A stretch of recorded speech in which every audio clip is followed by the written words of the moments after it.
I feel like everybody's feeling the same way about this game. So I wonder if you are with the rest of us on this, or if you are going to go out on a limb here.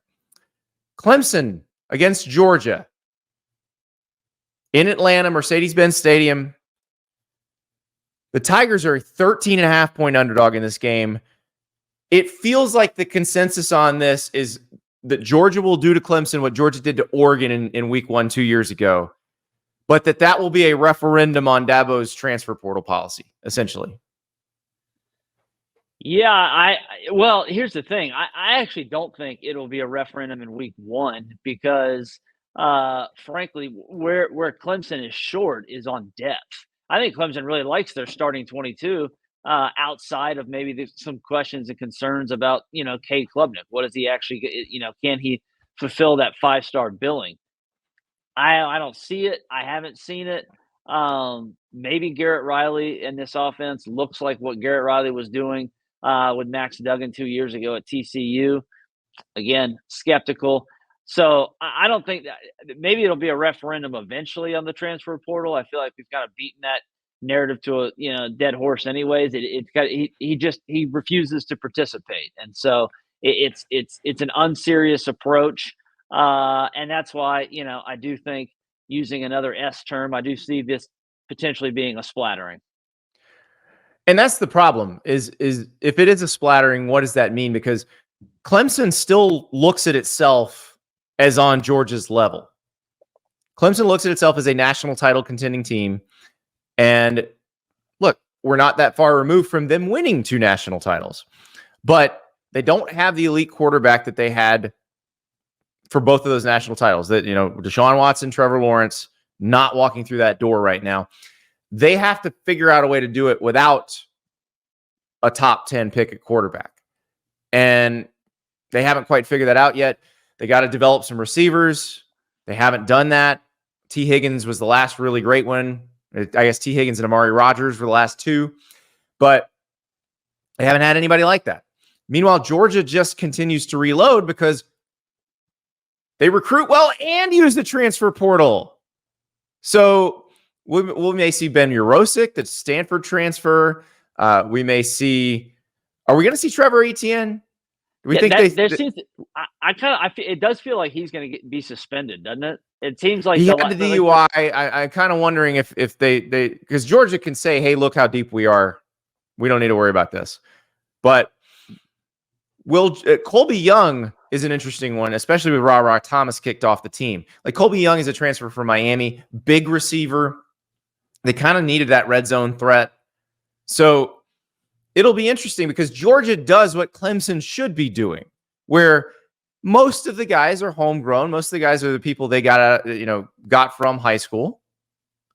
And then when they need something, they go get it.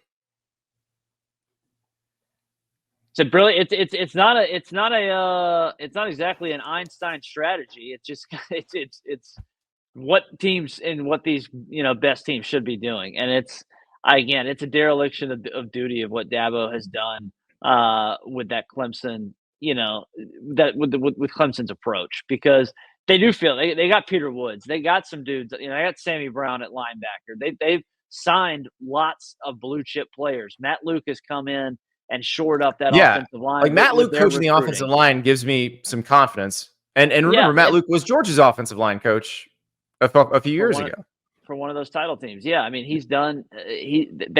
So it's not like Dabo has completely abandoned, a lot of his principles or what made Clemson successful previously. It's just that he has not continued to kind of grow and adapt with the times, and that I think frankly is going to hold the Tigers back. This should be a fun game. I will say, if Clemson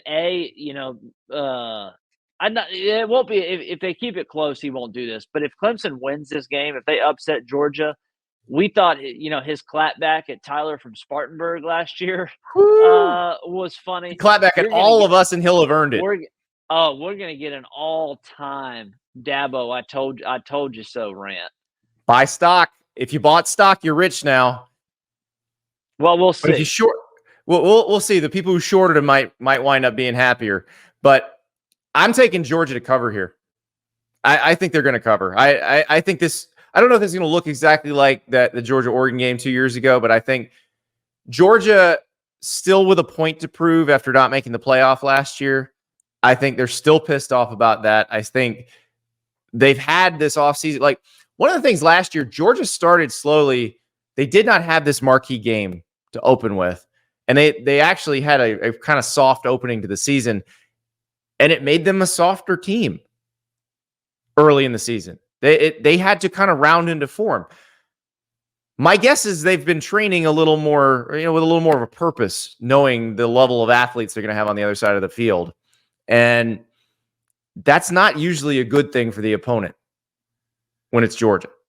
Not when a rabid dog wants to eat. I'm with you. I think 14. If it gets to 14, I probably would take Clemson, just because there's a lot of backdoor, potential Possibility. there. Exactly. So, once so once the backups come in, If the line moves, I could see that, especially if Etienne's not playing. Georgia a little shorthanded at running back, but I don't know. This will be a good amuse-bouche for the rest of the afternoon, I think. Yeah, if this were a first-time starter for Georgia at quarterback, I remember when Clemson opened the season in Athens in 2021, when it was JT Daniels. Now, he wasn't a first-time starter, but it was. You mean in Charlotte? Oh, that's right. That's right. And then it was a slobber knocker. Neither team could score on the other, and Georgia, ground out a win.